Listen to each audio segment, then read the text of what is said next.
Past continuous tense. Past continuous का मतलब होता है, पास्ट का मतलब था और कॉन्टिन्यूस का मतलब रहा, रही या फिर रहे। पास्ट कॉन्टिन्यूस का मतलब क्या आएगा हमारा, रहा था, रही थी, रहे थे इत्यादि शब्द हमारे आ जाएंगे। इसका पहचान हम इस प्रकार से लिख सकते हैं कि जिन हिंदी वाक्यों के अंत में, जैसा कि यहाँ एग्जाम्पल में आप देख सकते हैं कि क्या यहाँ पे लिखा हुआ रहा था, ठीक। तो वही जिन हिंदी वाक्यों की क्रियाओं के अंत में ये आपका लिखना बहुत इंपॉर्टेंट है। जो क्रियाएं हैं, क्रियाओं का आना बहुत जरूरी है।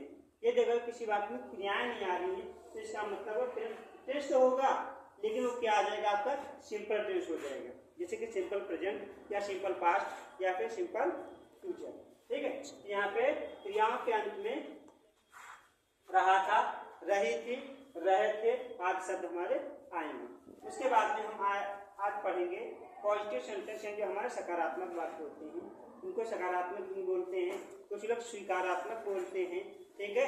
क्या जो है हमारे हिसाब से सकारात्मक है, क्योंकि ये क्या होता है, इससे किसी कार्य का होने का पता चलता है, जबकि जो नकारात्मक होता है उसमें कार्य नहीं होता। यह तो कार्य हो रहा है, इसका मतलब हम क्या पढ़ा रहे हैं, सकारात्मक वाक्य पढ़ा रहे हैं। आइए थोड़ा इसके हिंदी से अंग्रेजी अनुवाद करने के नियम समझ लेते हैं। कौन से नियम? Translate of Hindi to English. तो नियम, इसके दो नियम होते हैं।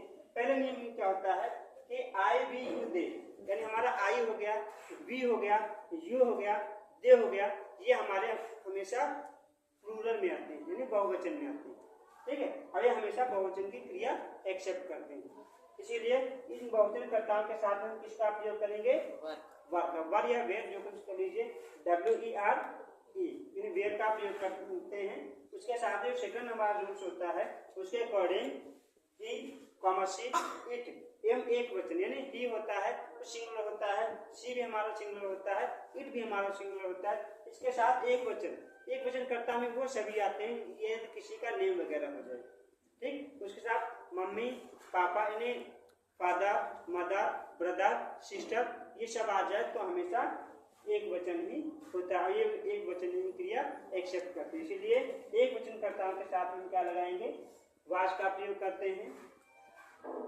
यहाँ तक समझ में आ गया हो तो आगे बता रहे हैं फार्मूला।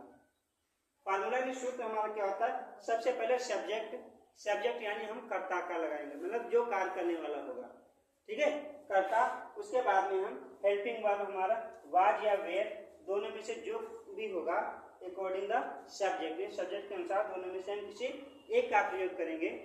उसके बाद में हम यहाँ पे वर्ब की